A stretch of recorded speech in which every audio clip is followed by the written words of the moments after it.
Kabanata 1161 hanggang 1170. Kabanata 1161 Hindi kailangan ng mga Tsino ang tulong ng iba gaya ng alam ng lahat, ang mga vampira ay may napakahabang-haba ng buhay, ang ilan ay nabubuhay ng maraming siglo, at ang iba ay higit pa sa 100 siglo. At ang vampirang ito, si Pierre, na dating binago ng mga purple blood beads ni Yusuf Zok, ay nabuhay ng mahigit 40 siglo, mahigit 4,000 taon.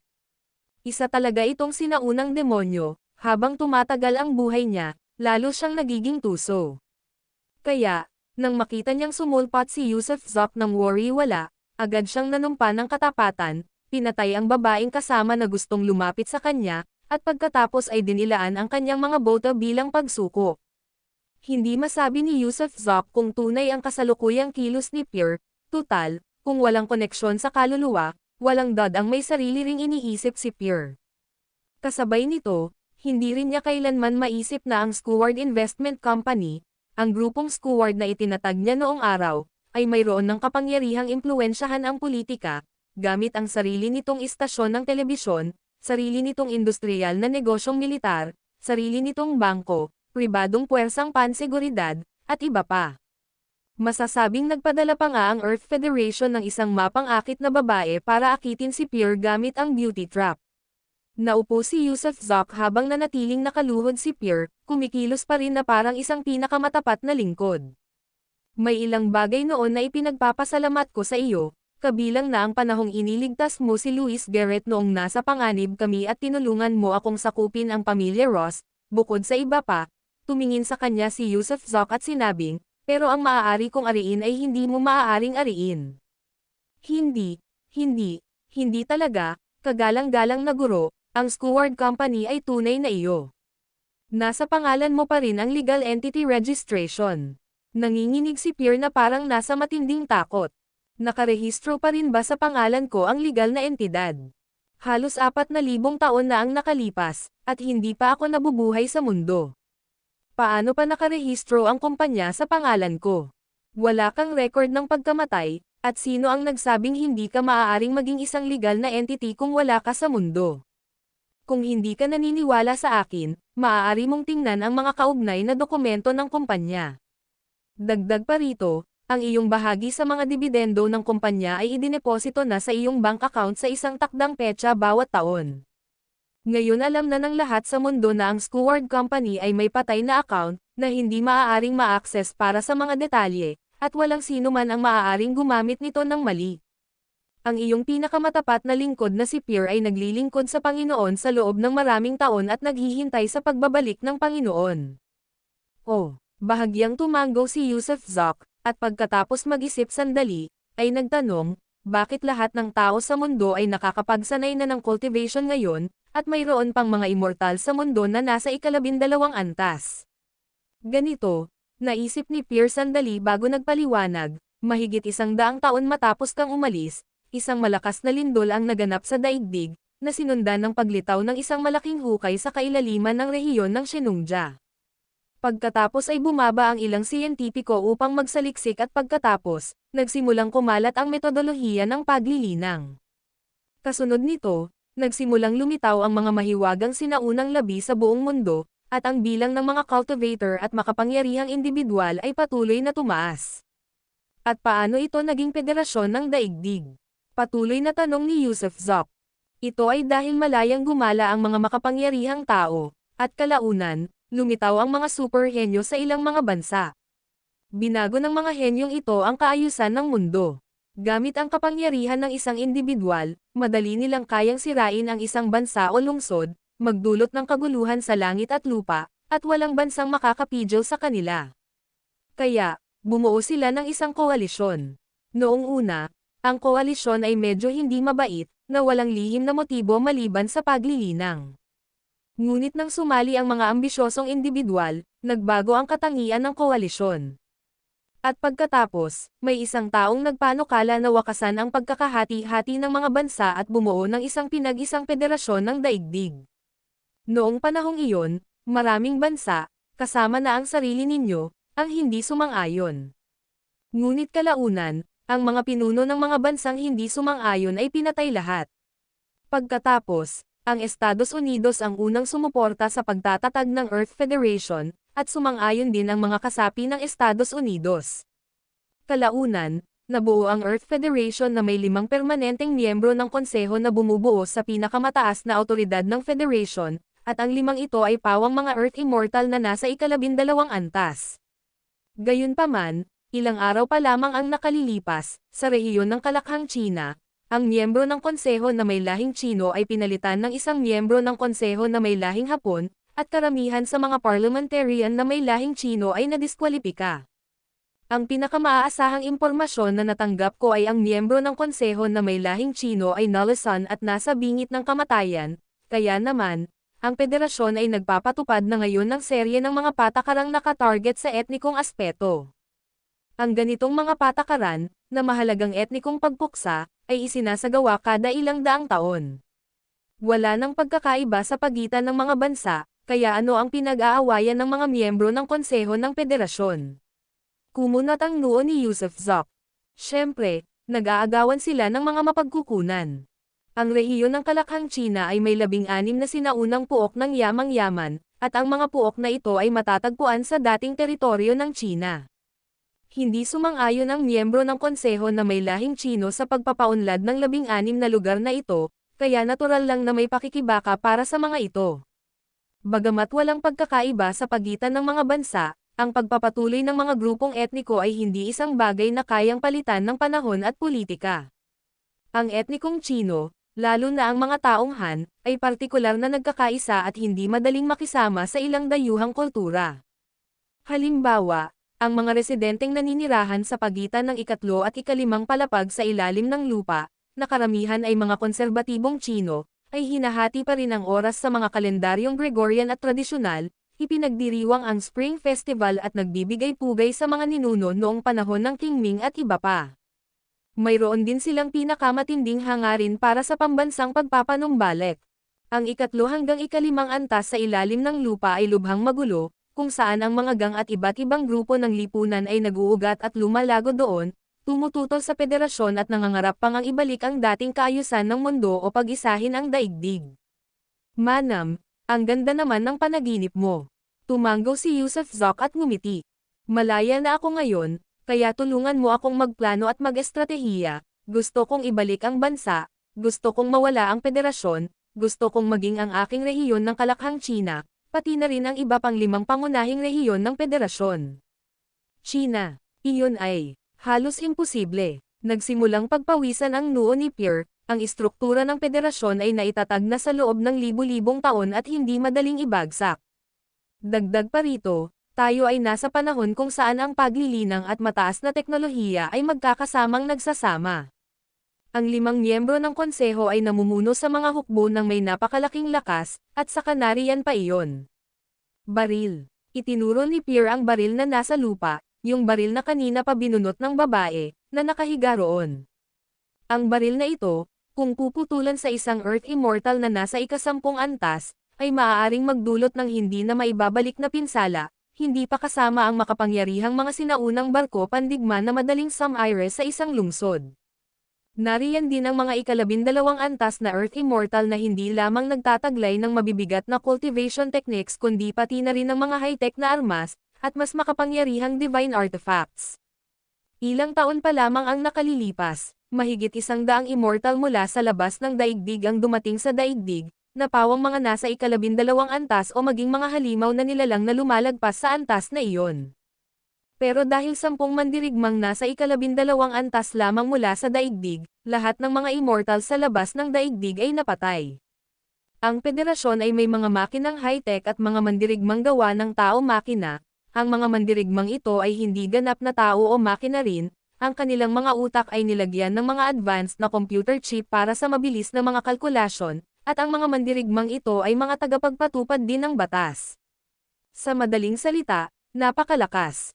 At ikaw, nabubuhay ng walang inaalala, pero pinagbibigyan ka pa rin ng Federation, kaya hindi lang ito tungkol sa pagiging mayaman, di ba?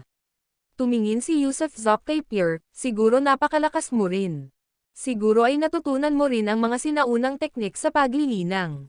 Oo, oo, oo. Pero si Pierre ay tapat sa guro, Sana'y maniwala ka rito, guro. At sa loob ng maraming taon, tinutulungan ko ang mga tao ng dating China. Tama na, hindi ko nakakailanganin ang tulong mo sa hinaharap.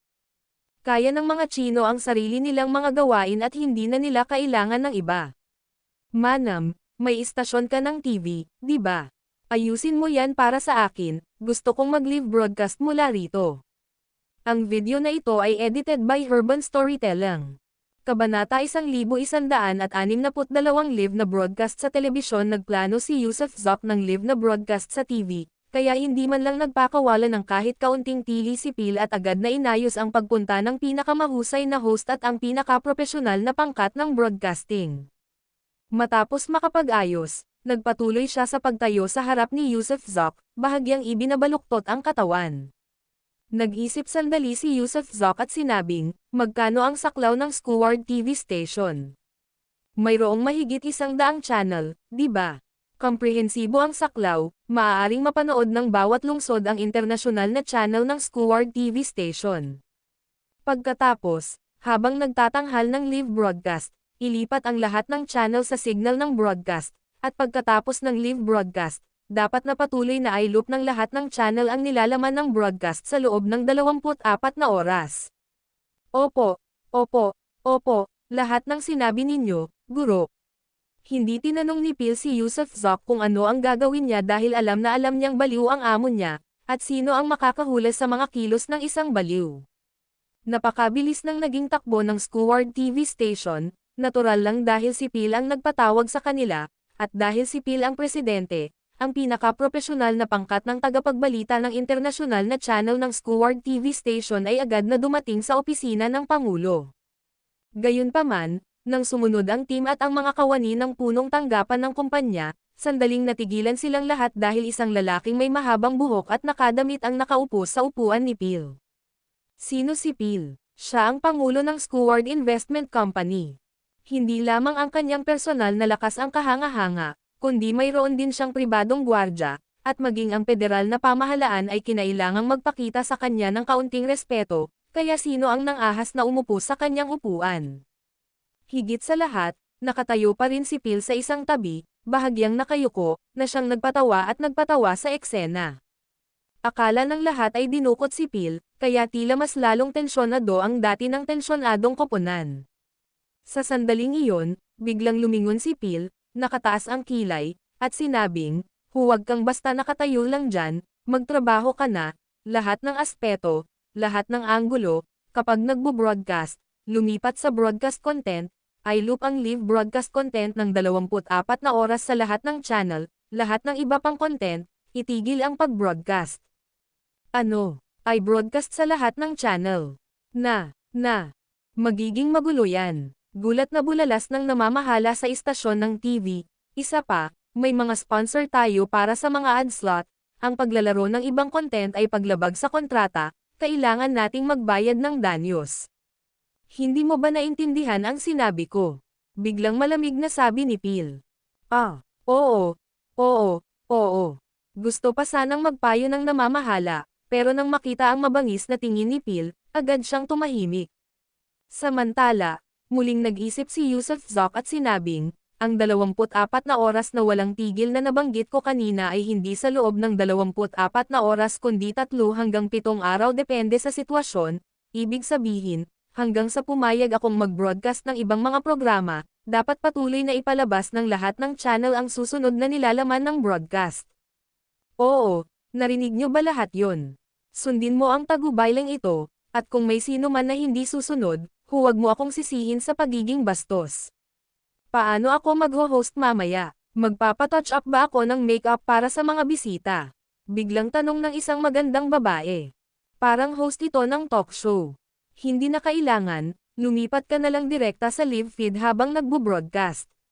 Ikinumpas ni Yusuf Zoc ang kanyang kamay. Sandali na nawalan ng malay ang host. Tungkol saan ang broadcast na ito? Kung sa panahon ng broadcast ay may mga bawal na nilalaman o mga paglabag sa federal na batas, maaari itong magdulot ng problema para sa Skyward Company, kaya tumingin siya kay Phil at naglakas loob na sabihin, Mr. Pangulo, gusto ko sanang makausap ka ng mag-isa. Umikot ang mga mata ni Phil, Ano ba ang pinag-uusapan natin? Ang pinakamahalaga ngayon ay ang broadcast. Ang broadcast, nasa lugar ba ang mga ilaw at kamera? Kung gayon, subukan mo agad. Pero kung ibu-broadcast natin ang nilalaman ng hindi ito nirerepaso, natatakot ako na baka magdulot ito ng hindi kinakailangang gulo, patuloy ng host. Naiinip na ikinumpas ni Phil ang kanyang kamay, walang abala, gawin mo na ngayon, agad-agad. Handa na ang mga ilaw. Handa na ang mga kamera. Maaaring lumipat sa live broadcast ang signal anumang oras, kaya agad na magbabago ang mga channel sa live content.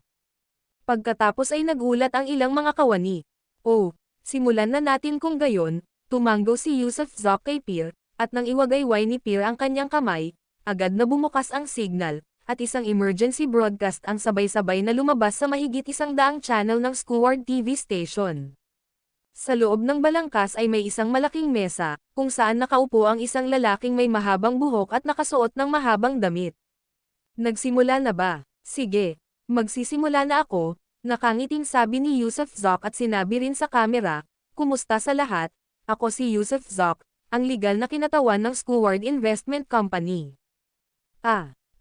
Maging ang taong nagre-record, ang responsable sa pag-iilaw, ang host, ang manager, o ang iilang ehekutibo ng Skyward na sumunod, agad silang nalito. Ang legal na kinatawan ng Skyward Investment. Sa katunayan, ang legal na kinatawan ng Skyward Investment ay nagngangalang Yusuf Zoc, ipinanganak sa pagtatapos ng ika-20 siglo, at ang kumpanya ay itinatag sa simula ng ika-21 siglo. Gayunpaman, ika-60 siglo na ngayon, nakilala rin bilang ika-3000 taon ng federasyon. Nangangahulugan ito na ang Skyward Investment ay itinatag na bago pa man maitatag ang federation. Oo, ang pangalan ko ay Yusuf Zoc, halos 4,000 taon na ang nakalilipas, ako mismo ang nagtatag ng Skyward Investment. Gumugol ako ng ilang taon sa paglalakbay at ngayon lang ako nakabalik. Ang live broadcast ngayon ay pangunahing sumasaklaw sa mga sumusunod na punto, at umaasa ako na ang mga nanonood ay makakatulong sa pagpapalaganap ng balita. Una, ay lalaan ng Skyward Company ang lahat ng mapagkukunan lakas tao, pinansyal na mapagkukunan, lakas militar upang suportahan ang pangarap na pagpapanumbalik ng estado ng Greater China. Ako ay Chino, at bago ako umalis, minahal ko ang aking bansa, kaya naman gusto ko itong maibalik sa dati. Kaya naman, umaasa ako na ang ilang grupong sibil ay makikipag-ugnayan agad sa Skyward Company. Pangalawa, hindi ko kinikilala ang pagkakaroon ng federasyon. Pangatlo, inaasahan kong susuko ang mga puwersang militar ng federasyon sa Skyward Company sa loob ng 24 na oras. Pang-apat, dapat buwagin ng federasyon ang sarili nito sa loob ng 24 na oras. Pang-lima, pagkalipas ng 24 na oras, lahat ng Earth Immortals, mula level 1 hanggang level 12, ay kailangang tumungo sa East Sea. Sige, magtipon kayo sa lumang isla ng Japan. Kung hindi sila makakarating sa Japan sa loob ng 24 na oras, o kung babulay-walay nila ang aking mga salita, haharapin nila ang mga kahihinatnan. Pang-anim, umaasa ako na ang mga ehekutibong Chino sa rehiyon ng Kalakhang China ay aktibong makikipagtulungan sa Skyward Company. Pampito, kung mayroong anumang mga pagtatangka sa pagpatay o mga aksyong pang-espiya laban sa akin sa loob ng 24 na oras, haharapin nila ang mga kahihinatnan. Pangwalo, ang hinaharap ay maaaring maging magulo ng ilang sandali, marahil sa loob ng ilang buwan o kahit ilang taon. Kaya naman, umaasa ako na makakabalik ang mga Chino sa kanilang mga lupang ninuno dahil hanggat naninirahan kayo roon, sisiguraduhin ko ang inyong kaligtasan. Pangsyam, ang pagpapanumbalik ng estadong Chino ay magaganap 24 na oras mula ngayon. Iyon lang muna sa ngayon, ikinumpas ni Yusuf Zoc ang kanyang kamay bilang pagtatapos. Wow! Nang matapos ang live broadcast, lahat ay nakatitig pa rin sa kanya ng may pagtataka. Nakabalangkas siya ng 9 na punto, bagamat medyo magulong, ngunit ang kanyang mga layunin ay simple at malinaw, pagpapanumbalak ng estadong Chino, pagbuwag ng federasyon, pagsuko ng militar, at isang pagtitipon ng mga Earth Immortal. Tapos na ang live stream, di ba? At saka, may kaya bang makamit ang kasalukuyan mong teknolohiya? Biglang tumingin si Yusuf Zoc sa manager ng istasyon ng telebisyon sa likuran ni Pierre. Pakiusap, sabihin mo sa akin, pawis na pawis ang lalaki, malapit na bang sumiklab ang isang digmaang pandaigdig. At bigla na lang. Isa pa, ang taong ito ang nagtatag ng kanilang kumpanya. Ang pinakaunang tagapagtatag ng Skyward Investment. Mayroon ba kayong espesyal na mobile device, high definition, na pwedeng isuot sa ulo ko at makapagsagawa pa rin ng full channel live broadcast kung saan makikita ng lahat? Oo, meron tayo niyan. Napakasimple lang, magsuot ka lang ng high definition video device sa iyong dibdib. Ang tunog at imahe ay ibo-broadcast mula sa iyong personal na pananaw, at ang signal ay direktang ilalagay, paulit-ulit na tumango ang manager. Kung gayon, ikuha mo ako ng isa. Ipagpatuloy ang pag-broadcast sa loob ng 24 na oras, at ginagarantiya ko na ang ratings ng inyong istasyon ng TV ay magiging numero 1 sa mundo. Ang video na ito ay edited by Urban Storytelling. Kabanata 1163 palayain ang kaso ni Rafael. Ang saklaw ng network ng Skyward TV station ay sumasaklaw sa buong mundo ng walang anumang blind spot. Sa kasalukuyan, ang lipunan ay lubos na maunlad, kaya lahat ay may dalang high-intelligence smartwatch system. Ang smartwatch system na ito ay maaaring kumonekta sa mga bangko, telebisyon, internet, pamahalaan ang mga pagbabayad, kumuha ng mga litrato, tumawag sa telepono, at maging kontrolin ang mga kotse. Lahat ng bagay sa loob ng home energy system ay maaaring patakbuhin sa pamamagitan ng smartwatch. Bukod dito, ang Skyward Corporation ay gumagawa rin ng mga high-intelligence smartwatch na ito, at bawat isa ay may push software. Kapag ang Skyward TV ay naglabas ng live broadcast signal, maaaring manipulahin ng Skyward Corporation ang mga relo ng kanilang mga mamimili upang direktang ipakita ang live video feed, na ginagawang imposible para sa iyo na patayin ito, kahit na gusto mo. Siyempre, hindi pa ito nagawa ng Skyward Corporation noon dahil maaaring malubha ang mga kahihinatnan, maaari itong humantong sa hindi pagbenta ng kanilang mga relo. Pero ngayon, ginawa na nga iyon ng mga Skyward smartwatch. Iyong mga kumakain sa mga restaurant, namimili sa mga mall, naglalakbay, nakikipagtalik, umiinom ng tubig, gumagamit ng banyo, nakikipagtalik. Lahat ng tao, basta't nakasuot sila ng Skyward smartwatch, ay sabay-sabay na nanood ng parehong sapilitang live broadcast. At sa bawat bukas na liwasan ng lungsod, bawat pamilyang nagmamay-ari ng telebisyon na may mataas na antas ng katalinuhan, kabilang ang mga sasakyang panghimpapawid ng militar, mga barkong pandigma, ang Federal Parliament Hall, mga pamilihan ng sapi, at marami pang iba, ay nagsimula ring ipalabas ang bahaging ito ng broadcast. Ang pangalan ko ay Yusuf Zoc, ang legal na tao para sa Skyward Investment. Sa loob ng 24 na oras, lahat ng Earth Immortals ay dapat tumungo sa dating isla ng Japan. Sa loob ng 24 na oras, dapat sumuko ang militar. Sa loob ng 24 na oras, ang federasyon ay mabubuwag, at ang mga estadong Chino ay maibabalik sa dati. Kuwait, ang siyam niyang deklarasyon ay nag-iwan sa lahat ng manunood ng pangamba, bawat pahayag ay nakakapangilabot. Pagkatapos, nang matapos ang broadcast at nagsimulang ulitin sa unang pagkakataon, pinag-uusapan pa rin ito ng mga tao, kung saan marami ang naguguluhan at ang ilan pa nga ay naghihinala na maaaring may hacker na nakapasok sa Skyward TV station. Sa pangalawa, pangatlo, at maging sa ikasampung pag-uulit, marami na ang nagsimulang seryosohin ito. Hindi biro ang molditang ito, maaaring totoo ito.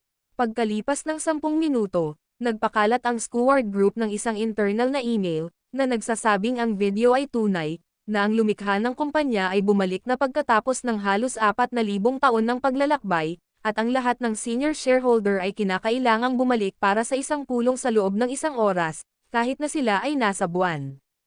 Bukod pa rito, pagkalipas ng kalahating oras, magsasagawa si Skyward ng isang press conference upang kumpirmahin ang pagiging tunay ng kaganapang ito. Ang mapaminsalang live broadcast ay pumukaw ng kaguluhan, kung saan naghiyawan ang mga sumisigaw para sa pagpapanumbalik ng estado, pati na rin ang mga naninirahan sa mga lumang lipunan na nasa ilalim ng lupa, ang mga konserbatibo. Ang mga kinatawan ng lahing Chino sa rehiyon ng Kalakhang China ay nagdaos ng mga agarang pagpupulong, at ang federasyon ay nagpatawag din ng isang sesyon para sa agarang pangangailangan, lahat upang talakayin ang bagay na ito. Samantala, Si Yusuf Zoc ay nakaupo sa opisina ni Pierre nang nakapikit, ang kanyang telekinesis ay umaabot sa kailaliman ng lupa, sumasaklaw sa mundo, naririnig ang maraming taong nagsasalita, at nagbubunyag ng maraming sikreto.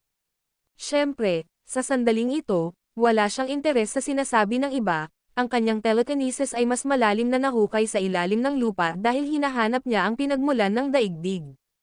Dapat mong malaman, ngayong na-upgrade na ang kanyang Essence Do mula sa Virtue Do, hanggat natatagpuan niya ang pinagmulan ng daigdig, ang planetang ito ay magiging kanya. Sa ganoong paraan, gaano man kalayo ang kanyang nilakbay, palagi niyang masusubaybayan ang lahat ng nangyayari sa mundo, at mamanipula pa nga ang lahat ng bagay dito. Kaya naman, napakahalaga para sa kanya na malaman ang pinagmulan ng daigdig. Gayunpaman, ang nagpagulo sa kanya ay ang maraming hindi kilalang nilalang sa kaibuturan ng daigdig na hindi kayang pasukin ng kanyang telekinesis, lalo na sa gitnang akses ng daigdig. Mayroong isang patak ng liwanag, isang malabong liwanag, kaya hindi niya matukoy ang pinagmulan ng daigdig. Nang siya ay nalito rito, biglang, ilang malabong divine senses ang bumalot sa kanya. Bigla niyang iminulat ang kanyang mga mata at pumikit, pagkatapos ay humagalpak sa isang malamig na tawa. May paparating, hindi mula sa militar o sa federal na pamahalaan dahil lahat sila ay nasa mga pagpupulong upang pag-usapan ang sitwasyon. Nangangahulugan ito na ang mga individual na ito ay hindi mga opisyal na kinatawan, sila ay mula sa sibilyang populasyon. Hindi kailanman nagkulang ang mundo sa mga taong naghahangad ng mga asar, tulad ni Yusuf Zoc, na yumaman sa pagpapasigla at maging sa pagpapasikat. Ang iilang Earth Immortals na dumating ay malamang na iyong mga tipo na nasisiyahan sa atensyon o naghahangad na gumawa ng pangalan para sa kanilang sarili sa pamamagitan ng pagpatay sa kanya, o marahil ay inaakala nilang ang kanilang sarili ay mga huwaran ng hustisya o kabayanihan. Sa anumang kaso, bago pa man ang anumang opisyal na interbensyon, ang mga payaso na ito ay unang lumitaw. Talagang walang pakialam si Zoc sa mga payaso na ito, ni wala siyang ganang kalabanan sila, pero wala siyang taong angkop na makipag-ayos sa kanila. Maaaring makapangyarihan sina Ruth Wilcox at Five Mao, ngunit sa isang panahon kung saan magkasama ang paglilinang at mataas na teknolohiya, mapanganib pa rin na hayaan silang sumulong. Tama, Rafael Case. Biglang naisip ni Yusuf sina Rafael Case at Aiden Wilkinson. Nag-iisa pa rin si Aiden Wilkinson, at hindi maaaring ipagkatiwala sa kanya ang mga ganitong bagay, kaya si Rafael Case ang perpektong pagpipilian. Mahilig din ang lalaking iyon na magpasikat at magyabang, at ang kanyang cultivation level ay lubos na bumuti sa Blue Sea at Cloud Sky sa paglipas ng mga taon.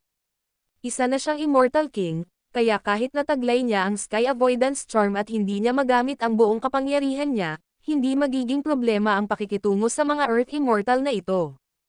Kunin mo itong Sky Avoidance Charm at lumabas ka rito. Naghagi si Yusuf ng Sky Avoidance Charm sa Blue Sea at Cloud Sky, at si Rafael Case ay sumigaw ng may tuwa, matapos ang sabik na paghihintay sa pagkakataong mamangha. Ngayon, sa wakas, makakalabas na siya. Sa mundo ng mga mortal, hindi ba niya kayang walisin ang lahat ng nasa harap niya? Si Yusuf Zoc, naglakbay ng 4,000 taon. May tono ka, kaya lumabas ka at harapin ang iyong kamatayan. Isang dosenang Earth Immortals ang lumipad patungo sa kabilang panig ng gusali ng punong himpilan ng Skyward, na lumilipad ng 3,000 metro sa ere, malamig na nakatingin sa pinakamataas na palapag ng Skyward. Whoosh! Sa wakas ay lumabas si Rafael Case, at sakto naman para marinig ang isang taong tumatawag sa pangalan ng kanyang amo.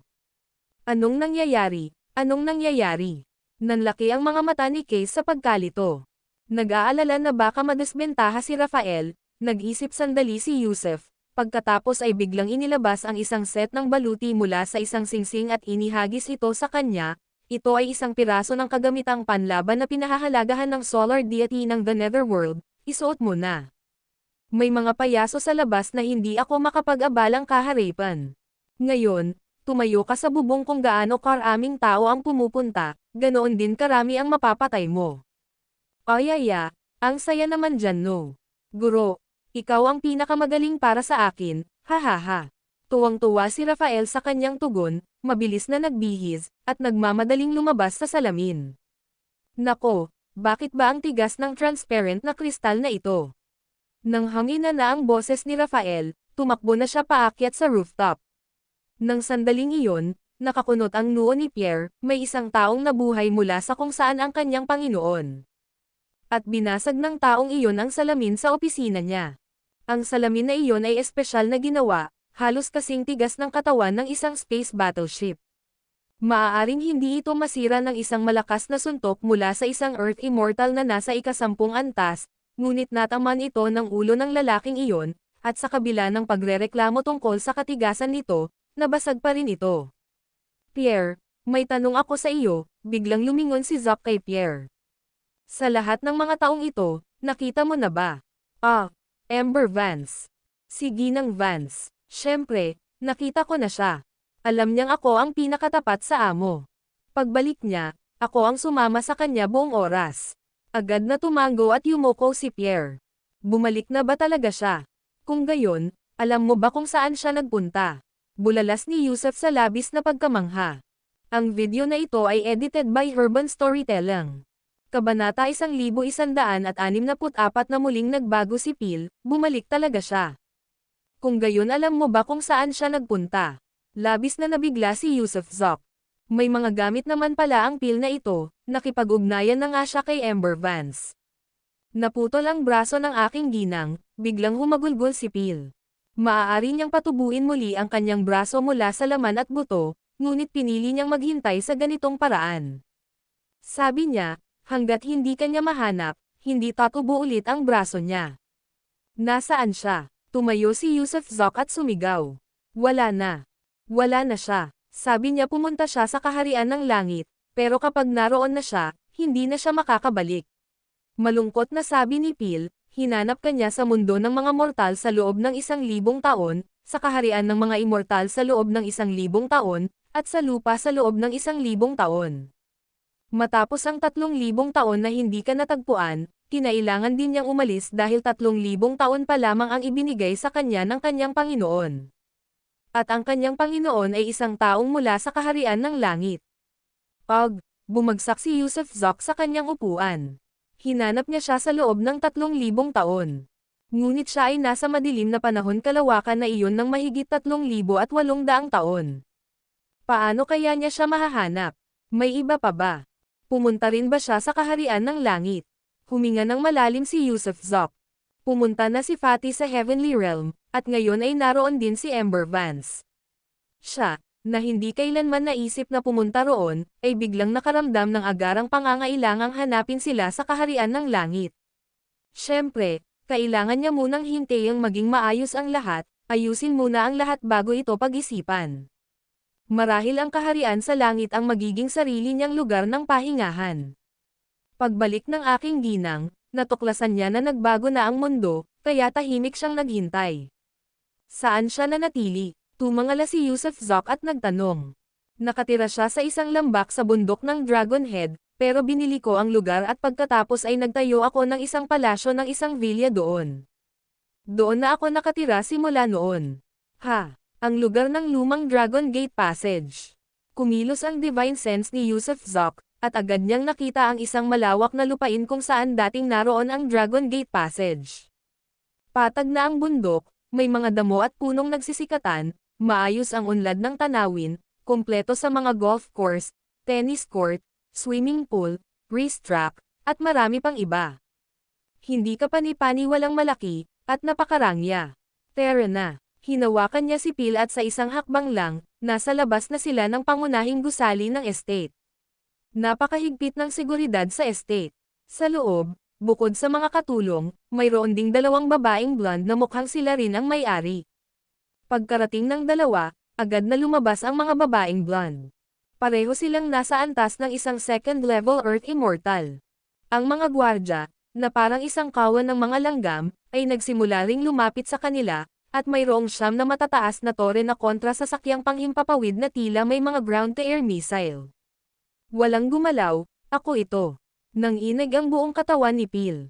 Pagkatapos, parang isang higanteng paniki, pumailang lang siya sa ere, sumisigaw, bumalik kayo sa inyong mga pwesto. Kung wala ang aking utos, walang sino man ang maaaring pumasok sa loob ng kalahating hakbang mula sa pangunahing gusali. Nang makita ng mga security na ligtas siya at kayang lumipad ng mataas, nagsimula silang umatras, at nawalan din ng kuryente ang mga tore. Gayunpaman, nakasimangot ang dalawang babaeng blonde, mapagmasid na pinagmamasdan si Yusuf Zoc. Nakita na nila sa telebisyon ang tagapagtatag na ito ng Cheney Investment, at ilang beses na nilang sinubukang kontakin si Phil. Pero naka-off ang mga kagamitan sa komunikasyon ni Phil, kaya nag-aalala sila sa bahay. Alam mo, si Phil na ang presidente ngayon, kanya na ang Cheney Investment, kaya kahit bumalik si Yusuf Zoc, hindi nila basta-basta maibibigay ito sa kanya, di ba? At ngayong bumalik na si Phil kasama si Yusuf Zoc, plano ba nilang tanggalin siya para pigilan siyang pumalit sa posisyon ni Phil bilang CEO? Kayong dalawa, halika rito. Lumapag si Phil sa tabi ni Yusuf Zoc at kumaway sa dalawang babaeng second-level Earth Immortal. Agad na lumapit ang mga babae sa tabi ni Phil at hinawakan ang kanyang braso. Sa sandaling iyon, nagsalita si Phil sa isang mabangis na boses, marumi ang iyong mga iniisip. Labis akong nadismaya. Magiging tapat ako palagi sa aking Panginoon, kaya kayong dalawa. Mamatay. Ziz-ziz. Biglang naging mga kuko ang mga kamay ni Phil, diretsyong tumatagos sa puso ng mga babae mula sa likuran. Sa sumunod na segundo, bago pa man makapag-react ang mga babae, sumabog ang kanilang mga katawan, at hinawakan ni Phil ang kanilang mga pusong tumitibok pa rin. Kumunat ang noo ni Yusuf Zoc, bakit ba uhaw na uhaw sa dugo si Phil? Kagalang-galang na Panginoon, dahil natutunan ni Phil ang isang sinaunang metodolohiya ng paglinang, na kinabibilangan ng sining ng pagbasa ng isip, ang mga ito ay mga laruan lamang na itinaas ko. Ngayon lang, iniisip nilang lapastanganan ka at udyukan akong patayin ka, kaya nararapat lang sa kanila ang mamatay. Yumuko ng malalim si Phil, tulad noong unang panahon, habang ang lahat ay nakasentro pa rin sa testamento ni Yusuf Zoc. Pagkatapos ng lahat ng mga taon na ito, nawala na ang koneksyon natin sa isa't isa.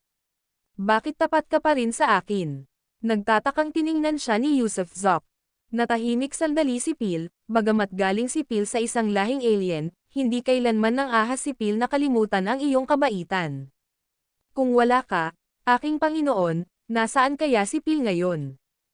At mabuti ang pakikitungo sa akin ng aking Panginoon noon, iniligtas ako mula sa kawalan ng pag-asa, iniligtas ang aking buhay, ipinagkakalob sa akin ang banal na likido, na nagpapahintulot sa akin na patuloy na umunlad. Lahat ng meron ako ngayon ay salamat sa aking Panginoon.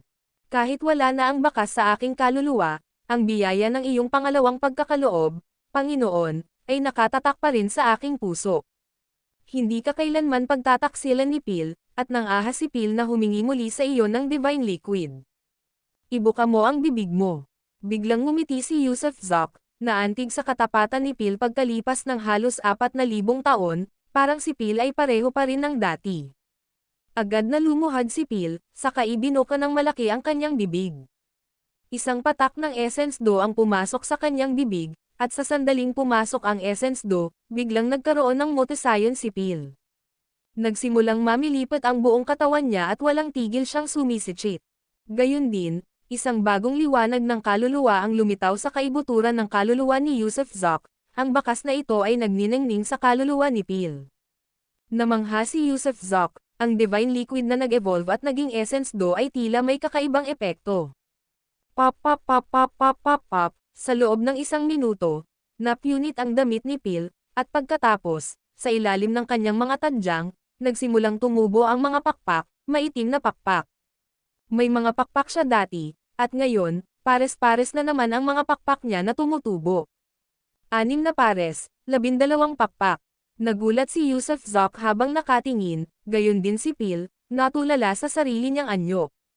12 pakpak, 6 na pares ng pakpak. Hindi ba't ito ang anghel na may 12 pakpak? Pero madilim na madilim si Phil, halatang isa itong higanteng paniki. Guro, matapos ang kanyang unang pagkabigla, agad na humiga si Phil sa paanan ni Yusuf Zoc, pagkatapos ay hinalikan ang kanyang sapatos, habang umaagos ang mga luha sa kanyang mukha. Guro, si Phil ay naging isang 12 pakpak na demonyo ng dugo. Salamat sa iyong biyaya sa pagbuo muli sa akin. Narinig ko na ang tungkol sa 12 winged angels, pero ikaw, isa kang 12 winged blood demon. Hindi ba't nakatakdang dumating ang iyong kapahamakan? Gaano kalakas ang 12 pakpak? Mausisang tanong ni Yusuf Zoc. Hindi ako sigurado tungkol dyan. Pero maraming bagong impormasyon sa mga alaala ng aking kaluluwa na hindi ko pa natatanggap. Kailangang tunawin muna sila ni Phil bago ko masagot ang mga tanong ng aking Panginoon. Kung gayon ay humayo ka at mag-assimilate. Titingnan ko sa loob. Tumalikod si Yusuf Zoc at naglakad papasok sa pangunahing palasyo.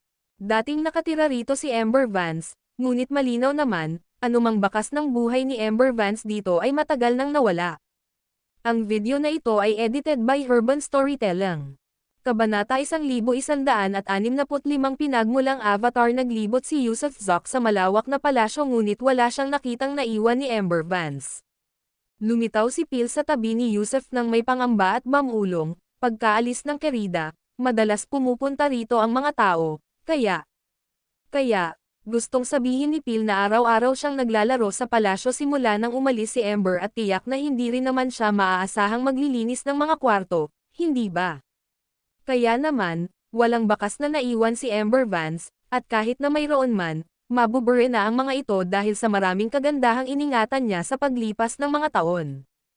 Hindi siya sinisi ni Yusuf. Bagkus ay ngumiti at nagtanong, ano?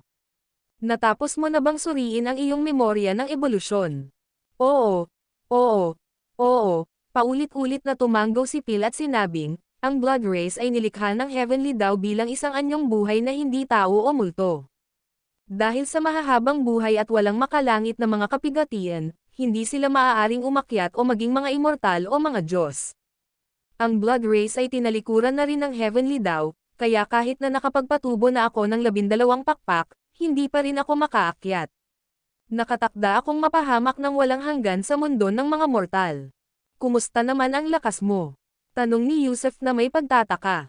Maihahalin tulad ito sa isang anghel na may 12 pakpak ng mundo ng mahika. Maihahambing ba sa isang anghel na may 12 pakpak? Nabigla si Yusuf. Naalala niya ang sinabi sa kanya ni Leilani May na si Gabriel mula sa Magic World ay isang walang kapantay na 12 winged bago ang kanyang pag-akyat sa langit. Malamang na ang mga pakpak na iyon ang nagbigay daan sa kanya upang umangat sa pagka-Diyos. Ibig sabihin, si Phil ay kasing lakas na ngayon ng mga nangungunang dakilang emperador ng ika-9 na baitang, marahil ay mas malakas pa kaysa sa mga nangungunang emperador. Napakaganda, sabi ni Yusuf nang nakangiti. Phil, sa loob ng ilang taon ay maaaring pumunta na ako sa kaharian ng langit. Gusto mo bang sumama sa akin? Siyempre, kasama ang aking Panginoon, hindi ako mag-iisa. Natatawang sabi ni Phil. Hahaha, tawa ni Yusuf ng malakas. Sige, ipapakilala kita sa ilang mga dating kaibigan noon.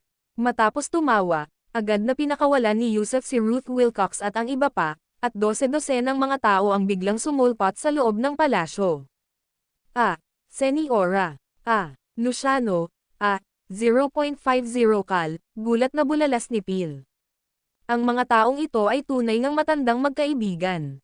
Dahil sa matagal na pamumuhay, nakaramdam si Phil ng matinding kalungkutan, ngayong nakikita niya ang napakaraming pamilyar na mukha. Labis siyang naantig kaya namula ang kanyang mga mata at lumuhad siya upang halikan ang mga paa ni Ruth Wilcox, Louis Garrett, at iba pa. Hoy! Tumigil ka nga dyan, anong ginagawa mong halikan? Lahat ay natuwa at nahihiya, pagkatapos ng maraming taon, hindi pa rin nagbabago si Phil. Paano nabubuhay ng ganito katagal ang isang bloodbath? Diego, ingatan mo ang iba, biglang sabi ni Yusuf, habang nakatingin kay Diego Jacobs at sa iba pa. Ang 4 na dakilang ika-12 antas na Earth Immortal na kinuha niya sa ilalim ng kanyang pakpak noong nasa Origin Star System ay matagal nang nalampasan ang ranggo ng ika-12 antas na Earth Immortal, dahil mayroon silang Chaos Chi sa loob nila.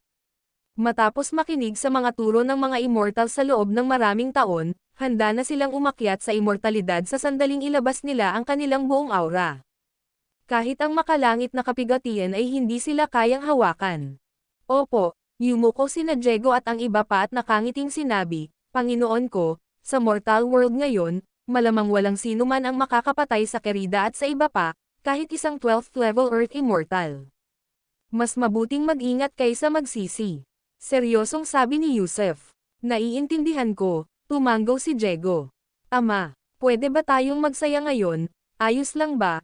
.50 biglang tanong ni Cal, na tuwang-tuwa. Sa katunayan, gusto ko ring makita kung umiiral pa rin ang mercenary team na itinatag ko. Kumislap ang mga mata ni na Luciano at Alfredo Meskipon.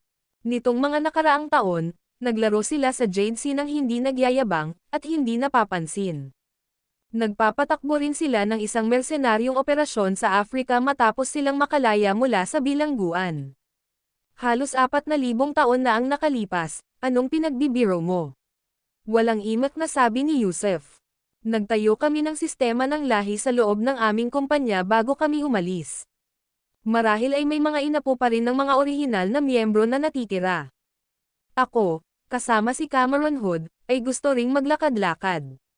Lumapit si Zachary Escobar at ang kanyang asawa at sinabing, gusto kong bumalik sa Hong Kong at tingnan ito, sabi ni matandang guruye. Babalik ako sa kabisera para tingnan kung umiiral pa rin ang Dragon Group, nakangiting sabi ni Devon King. Teka, parang may nakalimutan akong sabihin sa inyong lahat. Biglang pinahinto ni Yusef Zoc ang tuwang-tuwa na mga tao at sinabing, ang ating bansa ay wala na rito. Pierre, mayroon kang 1 oras para ipaliwanag sa kanila ang kasalukuyang kalagayan ng mundo. Ano, wala na ang bansa? Nanlaki ang mga mata ng lahat sa hindi makapaniwala. Gulat na gulat ang mga mukha, lalo na sina Devon King at Whitley Ortiz, na dating maipagmamalaking mga gwardya ng Republika. Pero ngayon, wala na ang Republika. Sinimulang isalaysay ni Pierre ang mga pangyayari sa nakalipas na ilang libong taon, ang kasalukuyang kaayusan ng mundo, kung paano naglaho ang mga bansa, ang antas ng pamumuhay ng mga tao, ang maunlad na agham at teknolohiya, at lahat ng iba pa. At habang napalitan ng kuryosidad ang pagkabalisa, habang mas nakikinig ang lahat, lalong nanlulumo ang kanilang mga puso. Nang banggitin ni Pierre ang live broadcast ni Yusef Zoc sa telebisyon, nagsimulang kumulo ang dugo ng lahat. 4,000 taon na ang lumipas, wala na ang kanilang tahanan, wala na ang kanilang bansa, at matagal na ring lipas ang kanilang mga kamag-anak. Kaya, ano pa ang magagawa nila, at saan sila maaaring pumunta? Pagkatapos bumalik ni Master Ye sa Hong Kong, malamang hindi na niya mahanap ang kanyang mga apo sa tuhod. Kaya, sa makatwid, ibalik ang bansa. Ibalik ang bayan. Buwash, tumayo si Devon King. Tumayo si Whitley Ortiz, at gayon din sina Luciano, Alfredo Meskipon, Pilar, 5 Cents, Mia Escobar, Dream Morrow, at iba pa, lahat sila ay tumayo. Nakabalik sila. Wala silang makitang kahit ano na nakilala nila, ngunit bigla, nakaramdam sila ng malalim na kahulugan ng misyon. Kahit hindi sila mabubuting tao, ayaw nilang makita ang kanilang tinubuang bayan na walang mga libingan upang parangalan ang kanilang mga ninuno o upang matagpuan ang kanilang mga inapo, nakadugo rin ng kanilang Yellow Emperor, na naninirahan sa ilalim ng lupa. Lalo na't ayaw nilang makita ang mga inapo ng mga Hapones, mga lahing hilagang Amerika, mga puti, at mga itim, na namamayani sa kanilang mga taunghan. Yusef Zoc, ituon mo lang ang pansin mo sa federasyon, sa mga high-level Earth Immortal na yan, at makuha mo ang atensyon nila, tumayo si Devon King at sinabi. Iwan mo na sa akin ang iba. Sana ay ipagkatiwala mo sa akin ang buong autoridad, kasama na ang kayamanan ni Pierre at Heavenly daw. Pero nag-aalala ako sa kaligtasan mo. Naiinip na ikinumpas ni Devon King ang kanyang mga kamay. Nabuhay ako ng 1 milenyo, 1,000 taon bilang isang pagong, 10,000 bilang isang demonyo. Sapat na ang aking buhay, ano pa ang dapat ikatakot sa kamatayan? Ano ang dapat katakutin sa kamatayan? Lumipad sa ere ang mahabang buhok ng ilang tao habang umaagos ang kanilang dugo sa matinding pagmamahal. Sige, humarap ka para kontaken at ayusin ang mga masigasig na individual mula sa iba't ibang lugar, mga organisasyon. Talagang nagtitiwala ako sa iyo. Kaya, Pierre, Master Ye, Diego Jacobs, Ling Zuzi, Nicola, halika rito. Oo, ang 5 pinakamalakas ay humakbang paarap sa isang pila sa harap ni Yusef Zoc. Bawat isa sa inyo, magpatak ng 1 patak ng inyong dugo ng asensya. Utos ni Yusef Zoc. Sige, bawat isa sa 5 ay nagpakawala ng 1 patak ng essence blood na bumagsak sa lupa. Nang makita ang 5 patak ng essence blood na tumama sa sahig, Mariing kinagat din ni Yusufzok ang dulo ng kanyang daliri at idinagdag ang sarili niyang essence blood sa dulo. Tapos biglang bumulwak ang kanyang essence do ng 6 na patak, bawat isa ay katumbas ng tig-iisang patak ng dugo. Whoosh! Whoosh! Whoosh! Clop! Clop! Clop! Sa sandaling sumanib ang dugo ng asensya sa essence do, isang mainit na pagsabog ang naganap, at sa isang kisap mata, sa ilalim ng tingin ng lahat, 6 na hubad at buhay na tao ang lumitaw sa kanilang harapan. Ang grupo ng mga babae, gulat na nakalimutan nilang ipikit ang kanilang mga mata, at sina Master Ye, Pierre, at ang iba pa ay gulat na gulat dahil nakatayo na sila sa harap nila. Bawat isa sa kanila ay may parehong lakas gaya mo, kasama na ang akin, nasa kanila ang lahat ng akin, kaya kapag umalis ako, susundan ka ng origin avatar na ito, at sisiguraduhin ang iyong kaligtasan. Tara na. Dahil hindi na makapaghintay pa, ipinagmalaki ni Devon King ang pagkaway ng kanyang manggas, at sinundan siya ng mga tao habang sila ay sumusugod palabas. Ang video na ito ay edited by Urban Storytelling. Kabanata 1166 ang kaso ni Rafael ay naging most wanted criminal. Ang pagbibigay buhay sa mga bangkay at pag-urong sa mga buto na lamang ay hindi malaking bagay, ngunit ang kakayahang lumikha ng isang tao mula sa kawalan, iyan ay isang tunay na talento. At ngayon, walang duda na nilikha ni Yusufzok ang mga tao mula sa wala. Kailangan mo lang magbigay ng isang patak ng essence blood, at kayanan niyang i-clone ang eksaktong kopya mo, at ang clone na iyon ay may parehong divine skills at antas ng lakas na katulad mo. Siyempre, ang tanging downside ay ang clone ay hindi magiging tapat sa iyo kundi magiging tapat lamang kay Yusufzok, at ang kanilang buhay at kamatayan ay nasa awa rin ng kanyang iisang iniisip.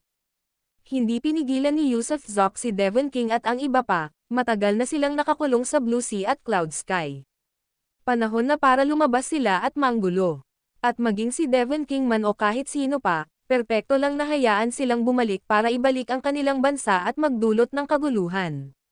Si Devon King ay palaging ipinanganak sa isang opisyal na pamilya, sa ganoong uri ng mataas na ranggong opisyal, at isang propesyonal na sundalo, kaya kung makakapagtatag siya ng mga koneksyon sa ilang pribadong organisasyon paminsan-minsan at pagkatapos ay maging isang pinuno, marahil, kaya niyang magukit ng isang malaking bahagi ng maaliwalas na kalangitan. Isinama nina Ruth Wilcox at Miles O'Brien sina Lily Case at Nyla Gould at saka umalis. Sinundan sila ng clone ni Yusufzok. Lumaki na ang tiyan ni Ruth Wilcox, at kinailangan din nilang pumunta sa lokal na mall para bumili ng ilang produktong pampalusog para sa mga buntis, pati na rin ng mga pangangailangan pagkatapos manganak, tulad ng pantalon na pangpigil ng ihi, na hindi mabibili sa Blue Sea at Cloud Sky, at maging sa formula ng sanggol, kaya ito ang perpektong oras para sa isang malaking pamimili. Nag-alok si Peter ng sarili niyang smartwatch, na maaaring gamitin para mamili at mag-swipe kung saan nila gusto. Mas maganda sana kung umabot ito sa pinakamataas na antas. Pagkatapos ay bumalik si Yusufzok sa pinakamataas na palapag ng Skyward Tower at nagsuot ng isang badge na kasinlaki ng takip ng kuko. Ang badge na ito ay isang high-definition na video transmission device, high-tech din at direktang nakakonekta sa mga satellite. Kapag gusto niyang mag-broadcast ng live, kailangan lang niyang pindutin ang berdeng buton, at saka ibo-broadcast ang Skyward TV station sa lahat ng channel. Guro, may balita, sabi ni Peter, pabalik habang si Yusufzok ay nababagot na nakaupo sa opisina ng CEO. Anong balita? Mausisang tanong ni Yusufzok. Ang federal na pamahalaan, ang Cultivation Alliance, ang Democratic Alliance, ang militar, ang Greater China Region, at iba pa, lahat ay nagpadala na ng mga mensahe. Anong klaseng mga mensahe? Tanong ni Yusufzok, habang nakangiti. May mga batas ang federal na pamahalaan, at ang iyong mga aksyon ay lumabag sa batas federal, kaya inutusan ng federal na pamahalaan ang rehiyon ng Greater China na ikulong ka. Dapat ay papunta na ang mga Democratic Guards ng Greater China Region. Ang balita mula sa Cultivation Alliance ay, ano iyon? Sabihin mo na lang, bakit hem at ho? Sinaman siya ng tingin ni Yusufzok. Ang mensahe mula sa Cultivation Alliance ay huwag pansinin ang iyong mga salita na parang mga utot ang mga ito. Sino mang pumunta sa dating isla ng Hapon ay tutol sa alyansa ng paglilinang. Ma'am, sige lang. Tumawa ulit si Yusuf Zoc. Abot kaya ang lahat ng ito sa kanyang inaasahan. At nariyan din ang Organisasyong Democratic Alliance, na isang semi-opisyal at semi-sibil na institusyon, kung saan ang mga retiradong federal na senador ang mga nakatataas, pawang makapangyarihang mga Earth Immortal. Ang opinyon mula sa rehiyon ng Kalakhang China ay ipatawag ka sa mga kasong isinasapanganib ang kaligtasan ng publiko. Sino ang namamahala sa rehiyon ng Kalakhang China? Tanong ni Yusuf Zoc. Karamihan ay mga etnikong Chino, ngunit ang mga partidong pampulitika mula libu-libong taon na ang nakalilipas ay halos wala na, naging underground party.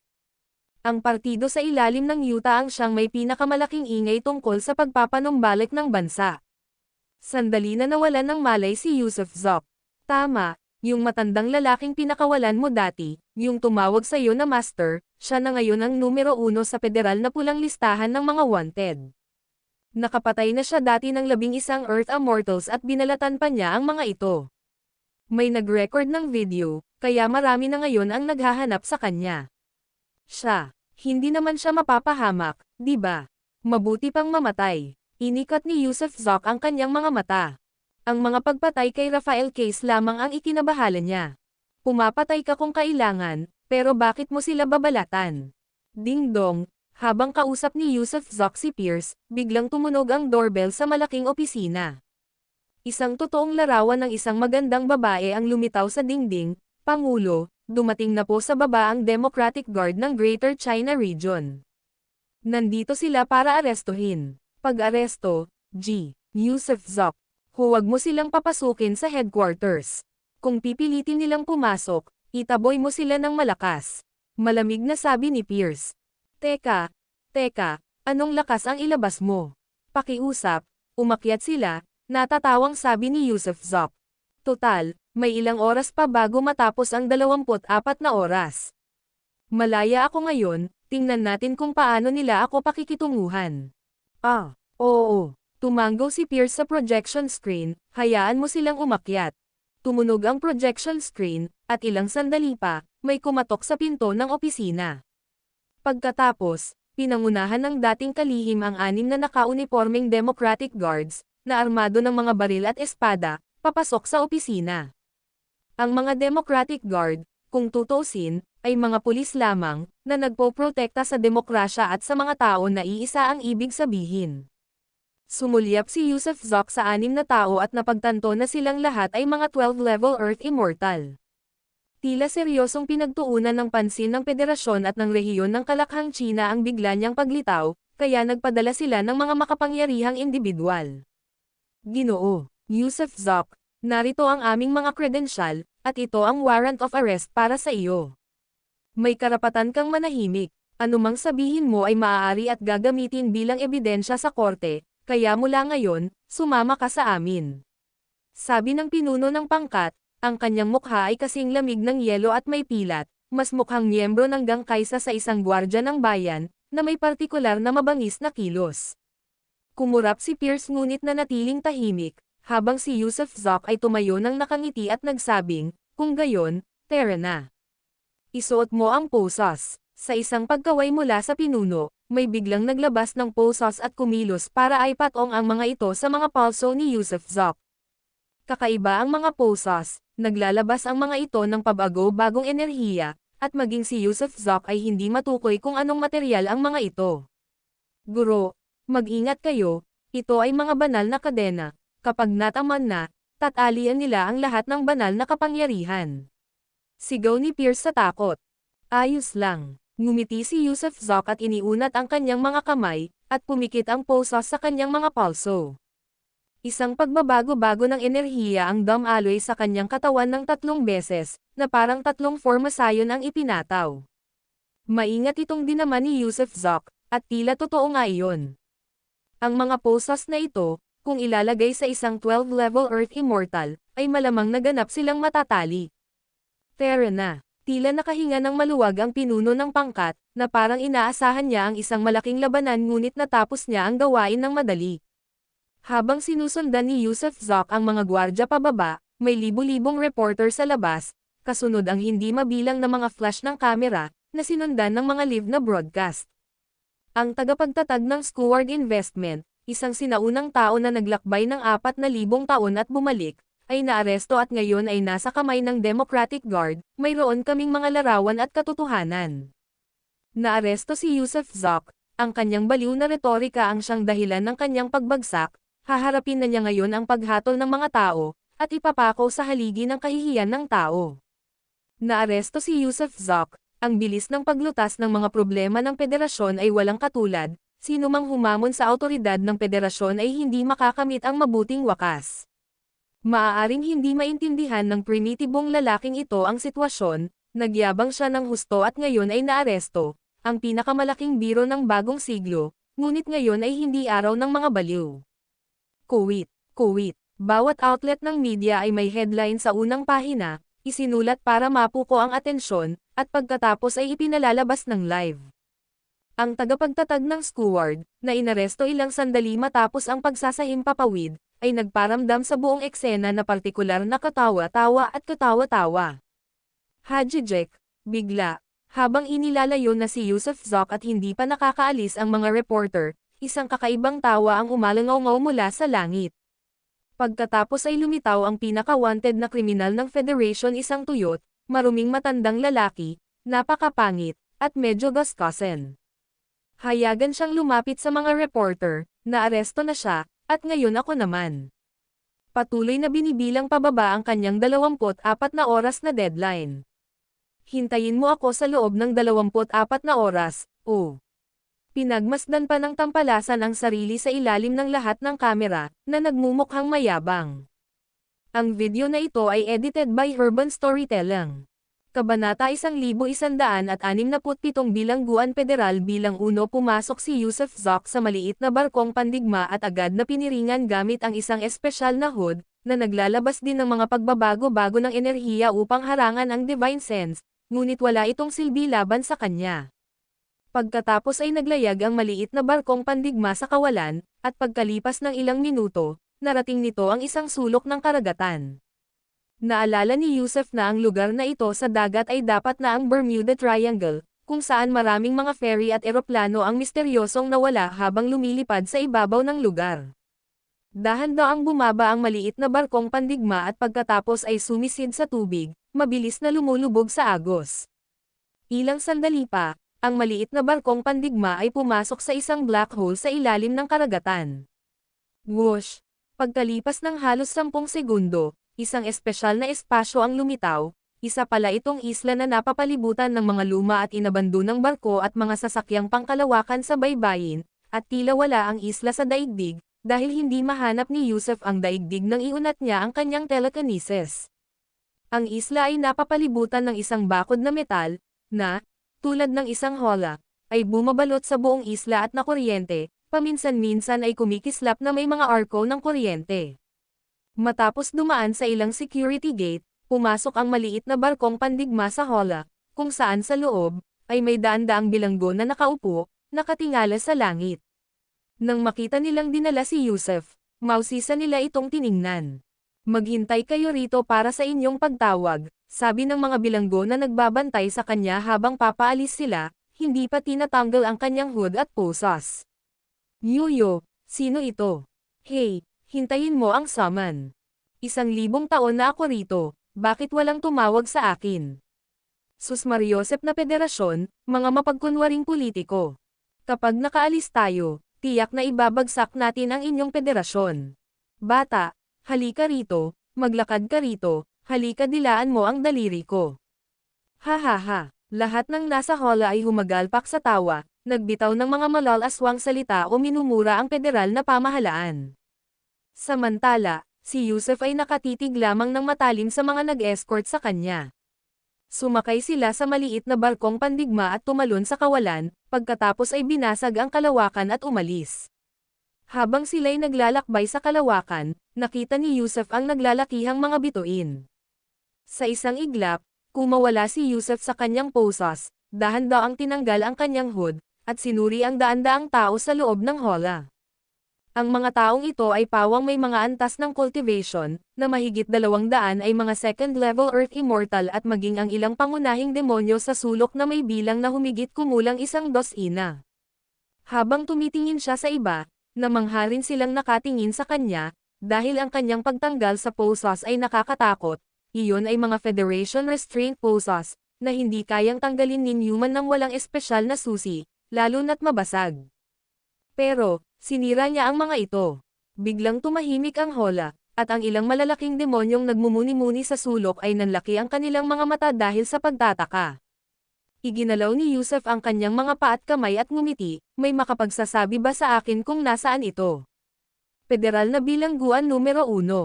Isang lalaking may mukhang Asyano, na medyo malapit sa kanya, ang nagsabi, isang espesyal na espasyo, na walang direktang koneksyon sa daigdig. Kapag nakulong ka na rito, hindi ka na makakalabas. Itinuro niya ang alambreng lambat sa itaas at ngumiti, itong lambat na ito, walang makakalusot. Kahit na kaya nila, hindi tayo makakaalis sa islang ito. Ano ba ang mga krimeng nagawa ninyong lahat para mapunta kayo rito? Tanong ni Yusef na may kuryosidad. Kumusta ka naman? Tugon ng lalaki. Ako, nagkibit-balikat si Yusef, ibinobroadcast ko lang ng live sa TV na gusto kong ibagsak ang federal na pamahalaan at ibalik ang bansa. Hahaha, halos pareho lang. Karamihan sa mga tao rito ay mga ************, at ang ilan ay kinatatakutan ng federasyon, kaya sila nakakulong dito. Ayaw nyo bang umalis lahat dito? Ano kaya kung ilabas kita? Nakangiting sabi ni Yusef Zoc. Ikaw. Nang marinig nila ang kanyang mga salita, umiling ang lahat ng may paghamak. Hindi naman sa minamaliit nila siya, pero ang Federal Prison No. 1 ay isang bitag ng kamatayan. Maliban na lang kung may ipadala ang federal na pamahalaan para ilabas ka, maiipit ka sa liblib na islang ito ng walang pagkain o tubig, at kalaunan ay mamamatay ka sa katandaan dito. Kung may lalabas mo ako, may magagawa ako para sa iyo. Bigla, isang figure na nakasuot ng itim na damit ang nagsalita ng paos. Hindi na kailangan, ikinumpas ni Yusef Zoc ang kanyang kamay at sinabing, walang masama, pero hindi ka kwalipikado para gawin ang mga bagay para sa akin. Humihingi ng kamatayan. Whoosh! Isa pang figure na nakasuot ng itim na roba ang biglang gumalaw sa tabi ng una. Nabilanggo silang lahat dito, likas na may mga tendensyang marahas, at ang mga bagong dating ay karaniwang binyo bully. Ngayon, ang mga nakakabaliw na salita ng lalaking ito ay tiyak na karapat-dapat sa ilang pagwawasto. Gayunpaman, nang ang figure na nakasuot ng itim na roba ay umabot sa loob ng 3 metro mula kay Yusef Zoc, hindi siya makagalaw. Tila dinidiinan ng napakalaking grabidad ang kanyang katawan, at hindi man lang siya makapag-ipon ng lakas para magsalita. Nang makita ang figurang nakasuot ng itim na roba na nanigas sa kinatatayuan, lahat ay nagulat at nawalan ng imak. Ang ilan ay nagsimulang umatras habang ang mga mata ng nakaupong figurang nakasuot ng itim na roba ay nanlamig. Wala akong oras para makipaglaro sa inyong lahat. Aalis na ako. Sundan mo ako kung gusto mo, o manatili ka rito kung ayaw mo. Biglang inabot ni Yusef Zoc ang alambreng nasa itaas ng kanyang ulo. Habang hinihingal ang lahat, at ang ilan ay sumisigaw pa ng pag-iingat, ang kanyang palad ay nakahawak na sa alambreng lambat. Zits! Kumikinang ang alambreng lambat dahil sa kuryente, ngunit sandali lamang iyon tumagal bago ito biglang tumigil. Nang sumunod na segundo, ang alambreng nakabalot sa buong maliit na isla ay binunot ni Yusef Zoc at malakas na inihagis sa dagat. Whoosh! Tumalon si Yusef Zoc papunta sa dating hininto ng isang maliit na barkong pandigma. Pagkatapos, gamit ang dalawang kamay, buong bangis niyang pinunit ang isang bagay, at isang itim na butas ang lumitaw, na nagpapakita ng malalaking bituin sa loob nito. Pinupunit ang kawalan gamit ang kanyang mga kamay. Natigilan ang lahat. Napunit ba ang kawalan? Alam na kahit ang isang second-level Earth Immortal ay hindi makakamit iyon. Sa mundo ngayon, tanging mga high-tech na barkong pandigma lamang ang makakalusot sa mga wormhole ng oras para sa mga pagtalon. Ngunit, ang nangyayari sa harap ng kanilang mga mata ay isang buhay na tao, na pisikal na pinupunit ang kawalan. Ang kawalan ay lalong lumawak, at si Yusef Zoc ay tumayo sa pasukan ng itim na butas, lumingon, tumingin sa ibaba, at ngumiti, may gusto bang sumama sa akin? Kung hindi, ayos lang. Hindi, kuya, ama, lolo, ninuno, huwag mo kaming iwan, sasama kami sa iyo. Sigaw ng lahat, lumipad palapit upang tumayo sa tabi ni Yusuf Zok, nakatingin sa mabituing kalawakan sa itim na butas ng may pagnanasa, pananabik, at kagalakan. Bueno, babalik ako upang mabawi ang isang bansa. Kaya, sa hinaharap, iisa na lamang ang bansa sa mundo, at iyon ay ang China. At saka, nagbago na rin ang isip ko. Pagkatapos mong bumalik sa mundo, ano kaya kung sumali ka sa team ko? Oo, oo, oo, kahit ano pa ang sabihin mo, paulit-ulit na tumanggo ang lahat, bagamat ang ilan ay hindi sinsero, pinapakalma lamang siya. Kung sumasang-ayon ka, dapat mong sundin iyon. Ayoko nang niloloko, kaya tandaan mo iyan. Matapos sabihin ito ng nakangiti, humakbang si Yusuf Zok papunta sa kawalan.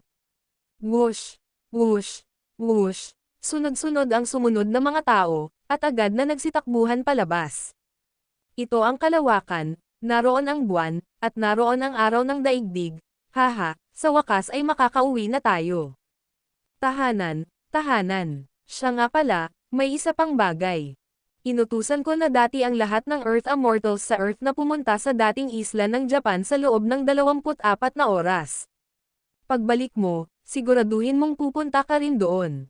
Kung hindi ka darating sa loob ng 24 na oras, haharapin mo ang mga kahihinatnan. Pagkatapos magsalita ni Yusuf Zok, naglaho na lang ang kanyang katawan. Nang sumunod na segundo, nasa opisina na siya mismo ni Pierre. Natulala ang mga kriminal na naiwan sa mabituing kalawakan, dahil hindi na nila siya matagpuan. Ang video na ito ay edited by Urban Storytelling. Kabanata 1168 ang mga sinaunang tao mula 4,000 taon na ang nakaraan na tuklasan ng pamahalaang federal na isang bilanggo ang nakatakas mula sa bilangguan bilang 1, kaya agad silang naglabas ng pulang alerto. Samantala, sa labas, tila magulo ang lahat, kasabay ng tunog ng mga sirena na pumupuno sa hangin. Mabilis na lumipas ang oras, at malapit nang lumipas ang 24 na oras. 3 minuto bago matapos ang 24 na oras, inactivate ni Yusuf Zok ang video badge sa kanyang dibdib. Kumusta sa lahat? Ako si Yusuf Zok, ang nagtatag ng Skyward Investment. Halos 24 na oras na ang nakalipas mula noong huli akong nakapanood ng live. Nagsisimula na ang countdown. Sa loob ng 3 minuto, maliban sa dating isla ng Japan, saan man sa mundo kung saan may mga Earth Immortal, sila mismo ang mananagot sa mga kahihinatnan.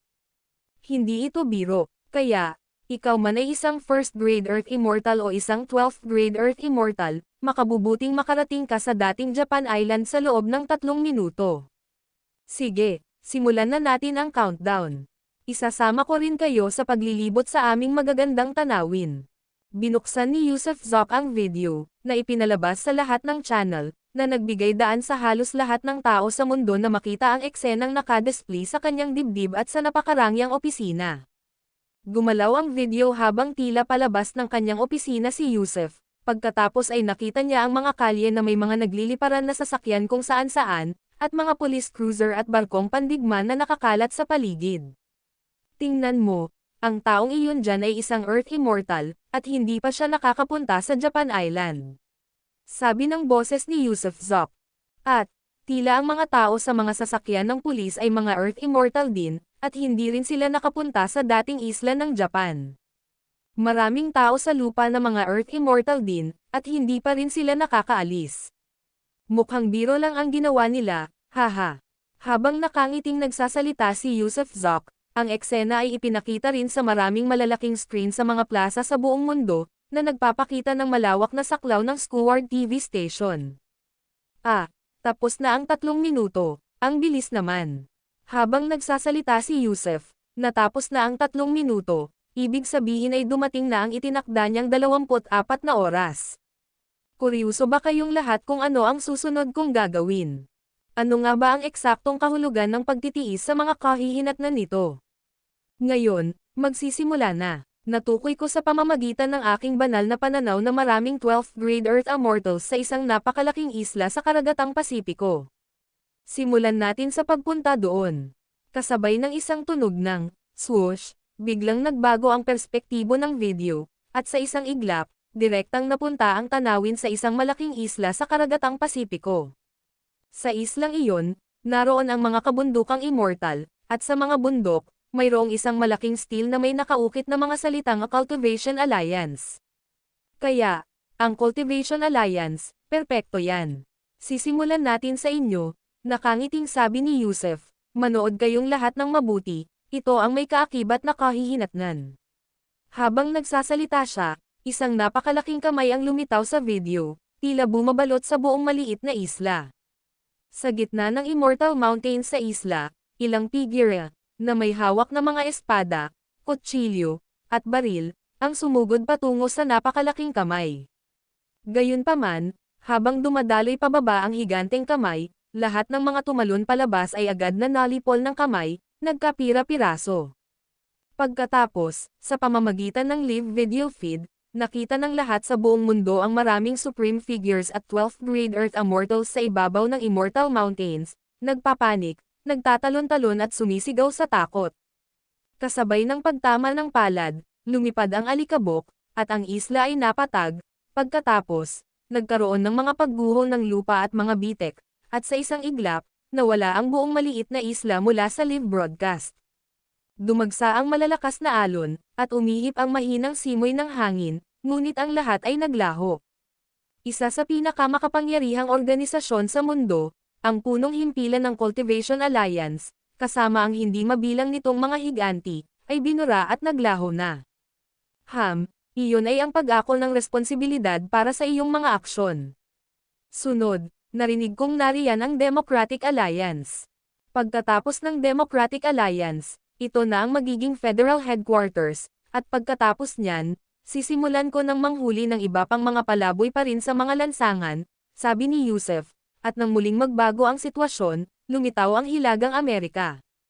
Sa rehiyon ng Hilagang Amerika, mayroong isang gusali ng Democratic Alliance, at si Yusef ay nakarating na ngayon sa itaas nito. Marahil ay may isang tao sa loob ng Democratic Alliance ang nakapanood ng live na broadcast, kaya pagdating niya, maraming tao ang nakitang nagmamadaling lumabas ng gusali, tumatakbo o nakikipag-ugnayan sa mga puwersang militar. Pangalawa, lipulin. Hindi pinansin ni Yusef ang mga tumatakas, bagkus ay nagpatuloy siya sa pagtama ng palad, at pagkatapos ay gumuho rin ang malaking gusali ng Democratic Alliance, na naging mga labi. Maraming tao ang nakakita sa video na hindi mabilang na individual ang hindi nakatakas sa gusali, at sa isang sandali ng kawalan ng pag-asa at pagsigaw, ang lahat ay naging kawalan. Kasabay nito, kumilos ang militar, kung saan hindi mabilang na mga barkong pandigma ang mabilis na nagtipon at lumulukso. Sa katunayan, nang lumitaw si Yusef sa Cultivation Alliance, nakaalis na ang mga sasakyang militar, ngunit masyadong mabilis si Yusef. Nasa daan pa rin sila, at narating na ni Yusef ang Democratic Alliance. Ang susunod na target, ang punong himpilan ng federal, ito ang naunang pahayag ni Yusef, at inutusan ng lahat ng pinuno ng militar ang lahat ng sasakyang dagat na mabilis na tumungo sa federal na himpapawid, handang manghuli. Isinailalim sa batas militar ang federal na espasyong panghimpapawid, maraming malalaki at maliliit na barkong pandigma ang tumalon at nagsisiksikan, na bumubuo ng isang bilog na pangproteksyon. Samantala, ang buong mundo ay yumangay sa kaguluhan, dahil sa all-channel live stream, dahil sa mapanirang pagpuksa sa dalawang pangunahing organisasyong sibil, na nakita ng lahat gamit ang sarili nilang mga mata, narinig ng sarili nilang mga tainga, at sa wakas ay ikinagulat nito ang mundo. Ang mga hindi sineryoso ang 24 na oras na deadline ay nagmamadaling tumungo sa dating isla ng Japan, habang binabantayan din ang sitwasyon sa federal airspace. Tahimik na lumitaw si Yusef sa ibabaw ng isang barkong pandigma, at sa pamamagitan ng kanyang video screen, nakita rin ng publiko ang siksik na mga barkong pandigma na pinapaikot ang kanilang mga kanyan. Tumigil ang oras, kasabay ng isang tunog ng whoosh, ang kawalan ay nagyelo, at ang mga umiikot na barkong pandigma ay biglang tumigil, ang oras sa sandaling iyon ay walang hanggang tumigil. Natulala ang mga taong nanood ng live broadcast. Paano mapahinto ng sinaunang taong ito, na naglalakbay sa loob ng 4,000 taon, ang oras? Thunder Purple Flame, Skynet at Earthnet. Biglang mahinang bigkas ni Yusef, at pagkatapos ay ang mga lilang apoy ay nagpalit ng anyo bilang isang mahabang dragon, agad na dumaan sa kawalan, at lahat ng mga barkong pandigma ay natabunan ng mga lilang apoy, na nagliliyab pa mula sa loob. Mga nakakairitang tunog, totoong nakakairitang tunog. Ang mga barkong pandigma ay nagyelo sa kawalan, nasusunog ng mga lilang apoy at hindi gumalaw kahit 1 pulgada. Gayunpaman, ilang segundo lamang ang lumipas, nagsimula ang isang serye ng malalakas na pagsabog, at isa-isa, nagsimulang sumabog ang mga barkong pandigma. Nanlamig ang buong mundo ng sandaling iyon, lahat ng nakakita sa eksenang ito ay nakalimutang huminga. Isang tao, hinahamon ang buong federal na militar, isang tao, winawasak ang Cultivation Alliance, winawasak ang Democratic Alliance, gaano kalakas ang primitibong taong ito mula 4,000 taon na ang nakalilipas. Lipulin. Bigla, nang nakalimutan ng huminga ng lahat, narinig nilang muli ang matalim na tawag ni Yusef, at pagkatapos ay isang napakalaking kamay ang hamampas patungo sa Federal Building. Maraming tao sa loob ng Federal Building ang tumatakas, at hindi mabilang na iba pa ang sumisigaw sa matinding paghihirap. Ilang sandali pa, tumahimik ang mundo, at wala na ang Federal Building. Kaya, ngayon, dapat akong pumunta sa dating isla ng Japan. Pero hindi pa lahat ay nakarating sa dating isla ng Japan, kaya bilasan ninyong lahat, dahil patuloy akong papatay dahil, kayang abutin ng palad ko ang bawat sulok ng mundo. Kasabay ng isang, swoosh, tumalikod si Yusef at humakbang, lumipad patungo sa dating isla ng Japan. Gayunpaman, maraming tao pa rin ang hindi nakakaintindi kung bakit kailangan nilang magtipon sa dating isla ng Japan. Ang video na ito ay edited by Urban Storytelling. Kabanata 1169 na tanggapin mo mismo ang mga bunga. Ang dating teritoryo ng mga isla ng Hapon ay tila lumiit ng mahigit 1/4 kumpara sa libu-libong taon na ang nakalilipas, dahil sa pagkatunaw ng mga yelo sa Arctic at Antarctic na nagdulot ng pagtaas ng lebel ng dagat, at ang kalupaan ng dating Japan na kasing laki ng bala ay binahan ng 1/4. Tulad ng mga Tsino, ang mga Hapones ay nagtataglay din ng ilang tradisyonal na kultura, at ang pagkakaroon ng matibay na pagkakapit sa sariling bayan ay isang pangunahing katangian, kaya ang karamihan sa mga naninirahan sa dating mga isla ng Hapon ay may lahing Hapones, at ang kasalukuyang mga konsehal federal ay nanirahan din dito.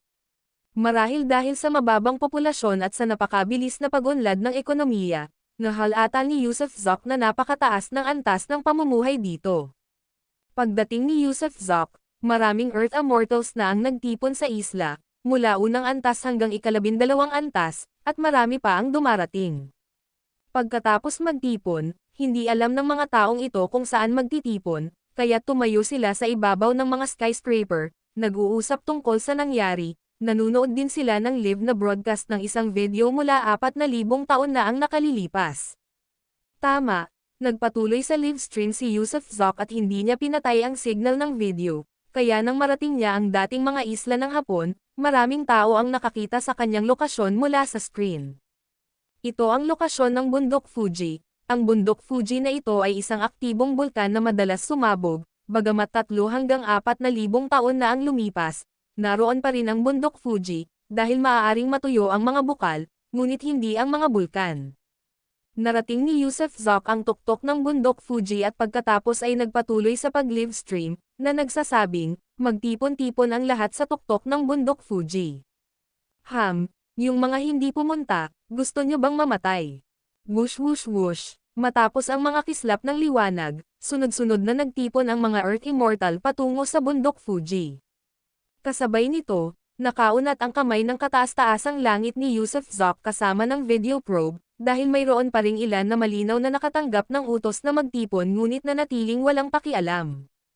Whoosh! Nang kumislap ang mga nyebe at mga kalat sa live video, biglang tumangala sa takot ang ilang Earth Immortal sa Himalaya Mountain, ngunit sa sumunod na segundo, nagpakita ang video ng mga ulap ng ambon ng dugo.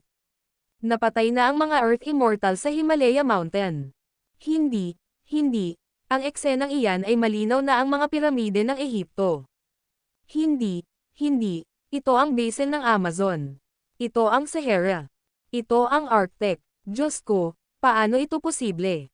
Natigilan ang lahat ng nanood ng live broadcast dahil sa isang flash sa screen, lilito ang isang bagong lokasyon, at ang mga hindi nakapunta sa mga bagong lokasyong iyon para magtipon ay walang duda na patay na, walang pagkakataong makapagsalita.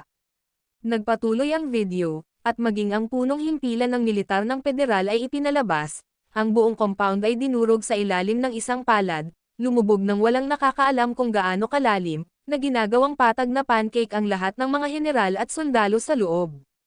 Nagsimulang magpanik ang buong mundo, naging magulo rin ang buong mundo, nang ang Parlamento Federal at ang Militar Federal ay winasak niya, na naging dahilan upang ang buong daigdig ay maging isang planetang walang ulo, walang epektibong kaayusan o pamumuno. Kasabay nito, lumitaw ang Democratic Alliance. Ang Democratic Alliance ay isang grupo ng mga taong naninirahan sa ilalim ng lupa sa rehiyon ng Greater China, ang ilan ay tinatawag silang Underground Party, at sila ang palaging gustong ibalik ang kanilang bansa.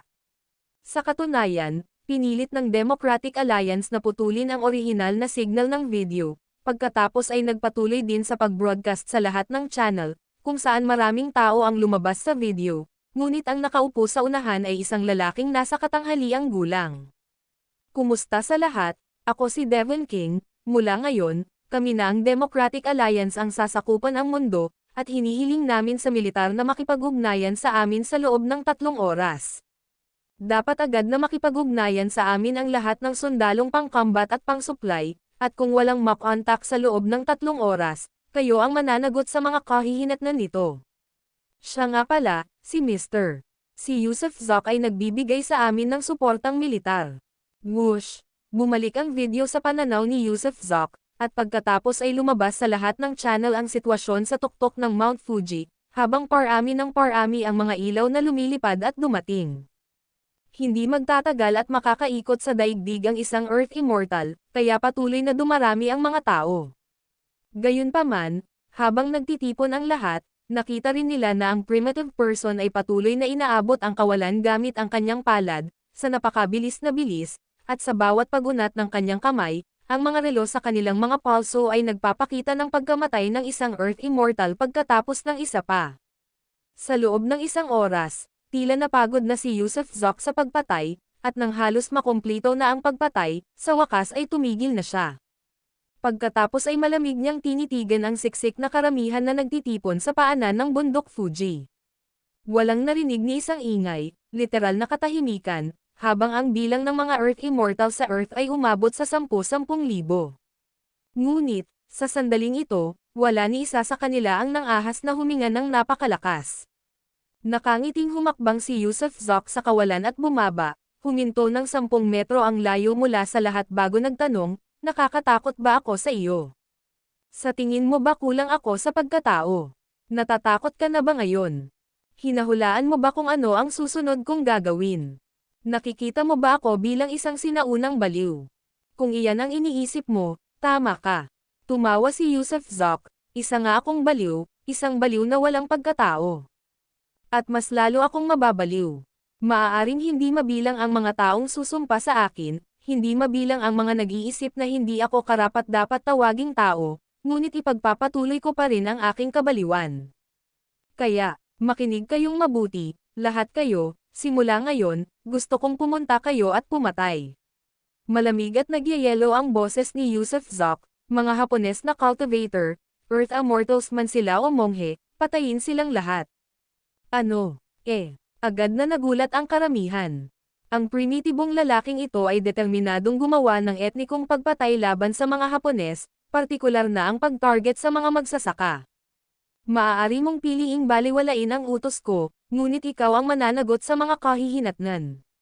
Muling babala ni Yusuf Zoc tungkol sa mga kahihinatnan, tulad ng ginawa niya 24 na oras bago iyon, at sa gayon, 24 na oras ang lumipas, ilang pangunahing organisasyon, kabilang ang Federation, ang wala na, at isang malaking bilang ng 12 level Earth Immortals ang namatay.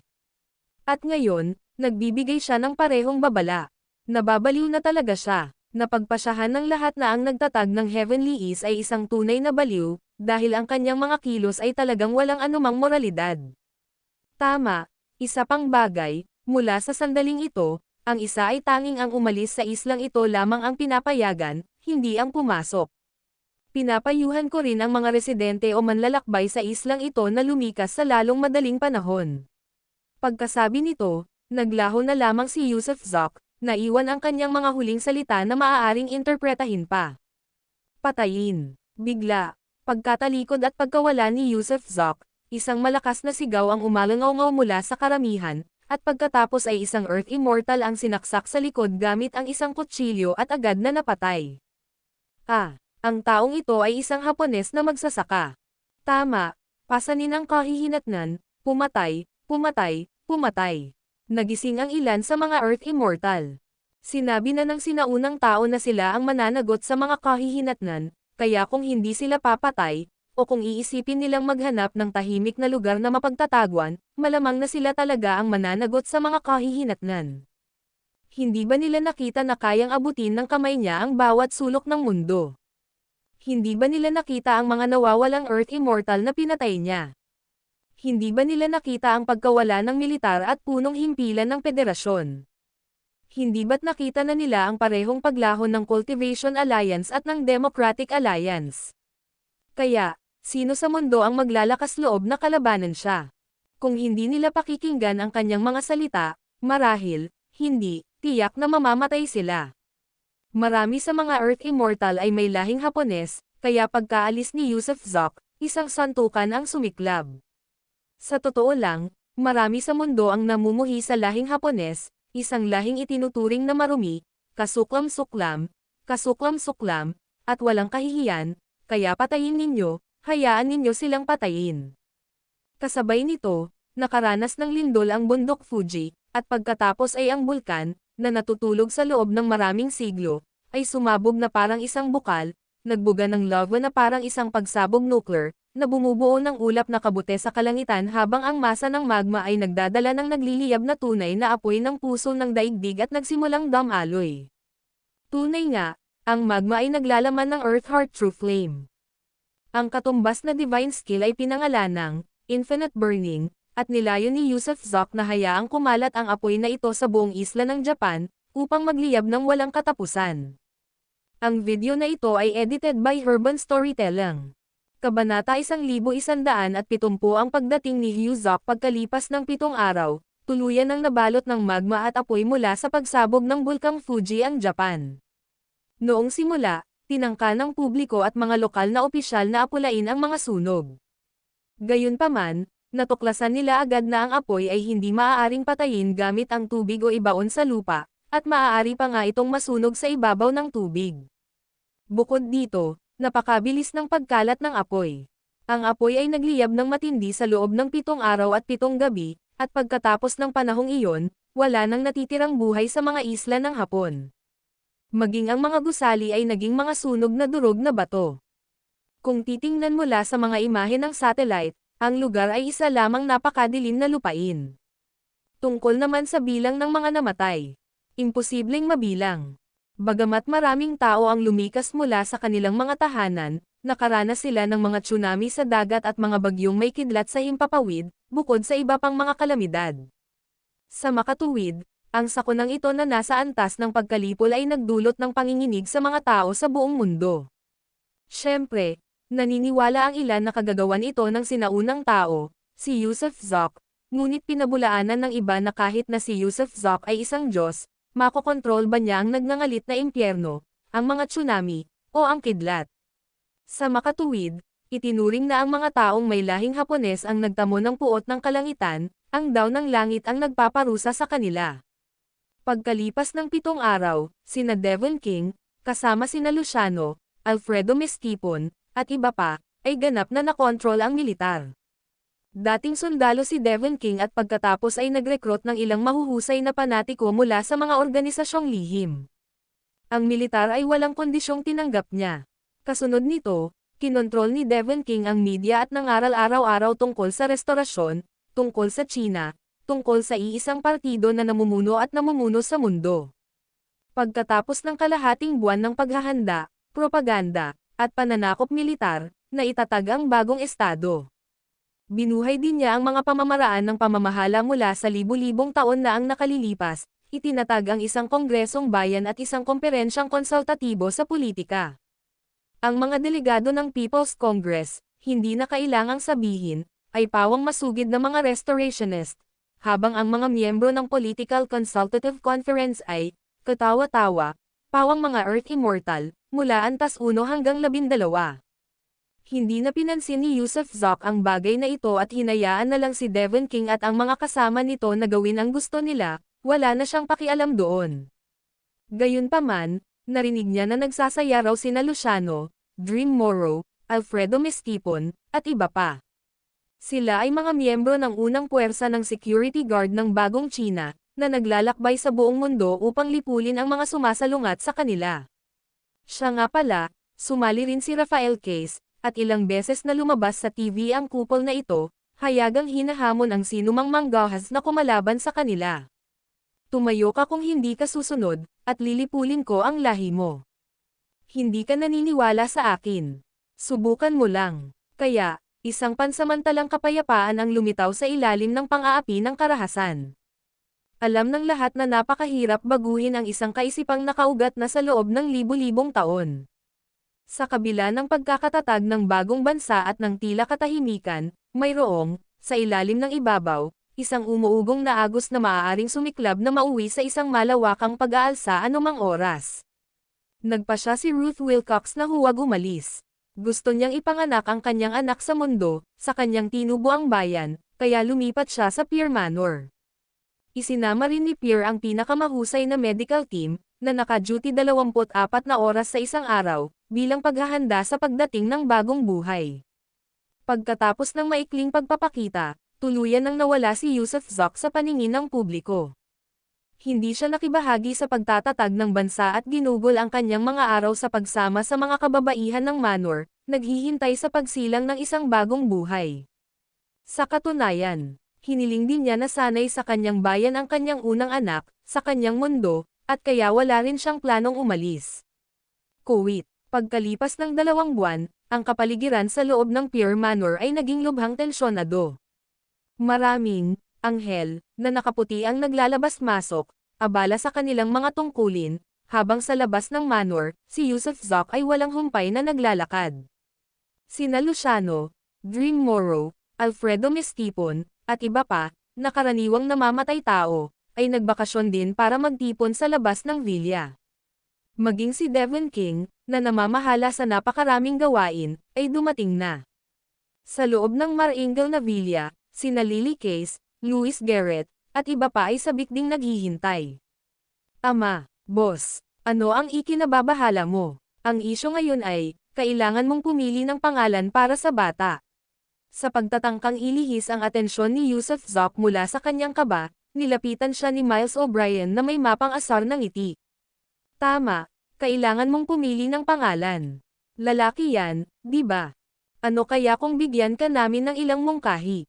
Sabat ni Devon King, at nakisali sa kasiyahan. Lumayas kayong lahat, dyan. Walang kwenta ang mga mungkahi mo.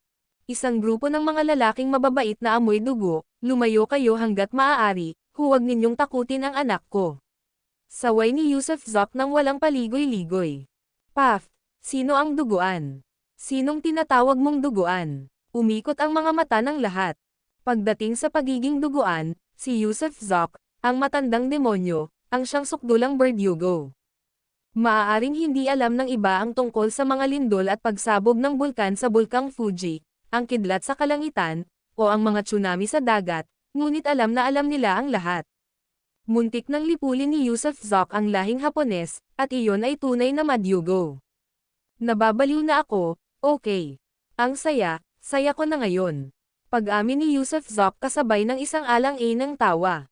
May naisip na akong pangalan. Ano ang pangalan? Alam ng lahat na lalaki ang anak ni Ruth Wilcox, hindi na kailangan ng ultrasound.